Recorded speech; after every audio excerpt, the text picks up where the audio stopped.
Valentino Rossi and BMW are victorious at Indy.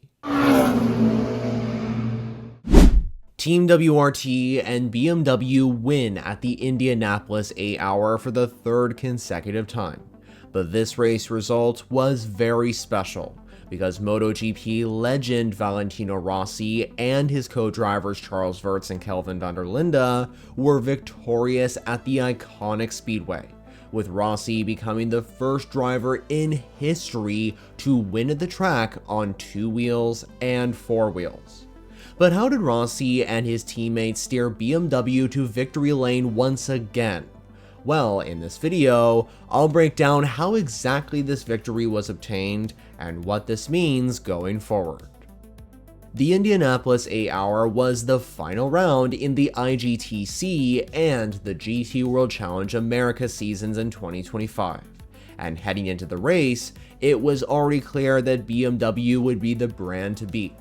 Not only was the Bavarian marque classified as the most successful manufacturer at this specific event, but they truly dominated the 2025 season already in the Intercontinental GT Challenge, with 3 of the 4 IGTC races heading into Indy all belonging to BMW. This year, Team WRT arrived with 2 BMW M4 GT3 Evos, the number 46 entry and the 777 entry, and they were stacked with talent. Kelvin van der Linde, Charles Weerts, and Valentino Rossi would be in the number 46, and Raffaele Marciello, Augusto Farfus, and Alfaisler Al-Zubair would be in the sister car. It was immediately clear that BMW were going to be fast all weekend, and in qualifying, it was BMW's M4 entries that set the pace. Philippines' Random Vandals entry would qualify on pole, but later on it was revealed that a technical infraction would demote the 51 car from pole position and promote the Lone Star Racing Mercedes to first place. Meanwhile, those 2 WRT entries, which I'll be focusing on throughout this video, would start in second and third and right behind that pole-sitting AMG GT3. The Indy 8-hour began with Lone Star Racing holding the lead, while WRT's entries stayed out of trouble on lap 1. And as the race progressed, that number 80 Mercedes led the majority of the first hour of racing, with Dutch racer Lin Houdinius still behind the wheel. The opening stints were carefully managed by all the teams, and those 2 Team WRT BMWs ran strongly, showing the kind of pace that would really matter later on. Unfortunately though, drama struck the pole-sitting number 80 Mercedes when it got a penalty for this moment showed on screen with one of the Porsches, which dropped Lin Houdinius outside the top 10 and hurt the team's chances of achieving a big result. Meanwhile, both WRT entries stayed in the top 8 and were running really consistent races. As the laps continued to tick down, the 888 Mercedes with that glitched livery was out in front. But later on, we finally saw BMW take over at the front, as Raffaele Marciello put the 777 car into P1 with this move, ahead of the 888 Mercedes AMG GT3.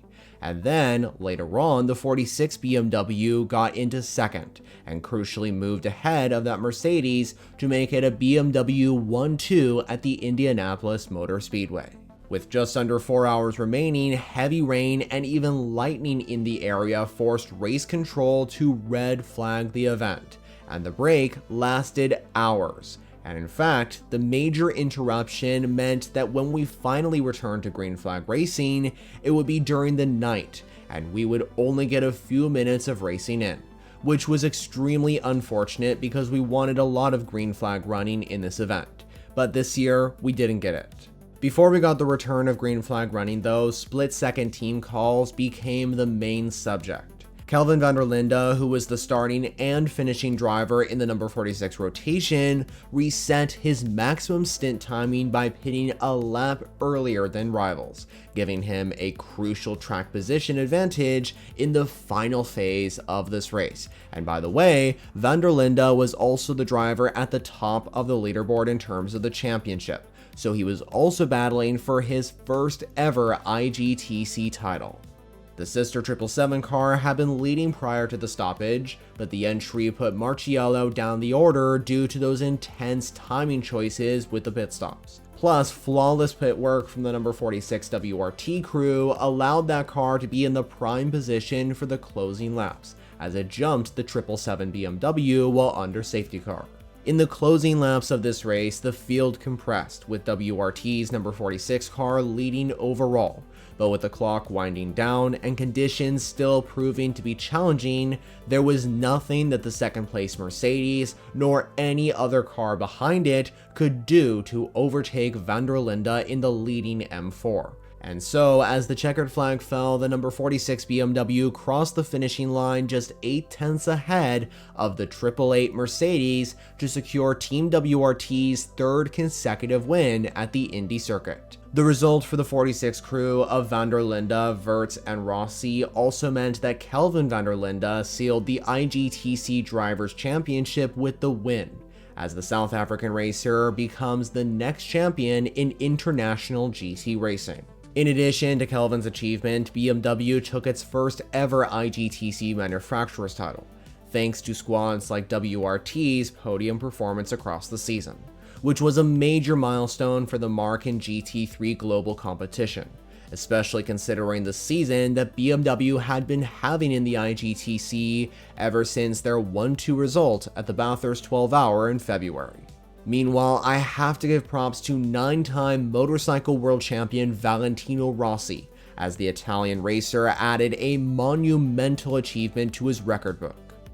Having already won at Indianapolis back on 2 wheels in 2008, as I already pointed out at the beginning of this video, Rossi is now classified as the first driver to ever win at the iconic Speedway on both 2 and 4 wheels, and in fact, it's a feat that the Speedway itself has flagged as a history-making moment.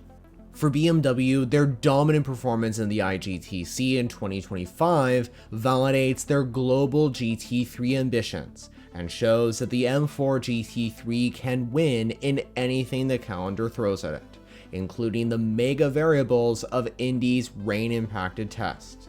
Then when it comes to Team WRT, it was another strategic masterclass. The Belgian squad's ability to move both of their cars into first and second overall and keep both of their entries consistently in the fight for the overall win from start to finish, especially under extreme conditions, shows why they are consistently the benchmark in GT endurance.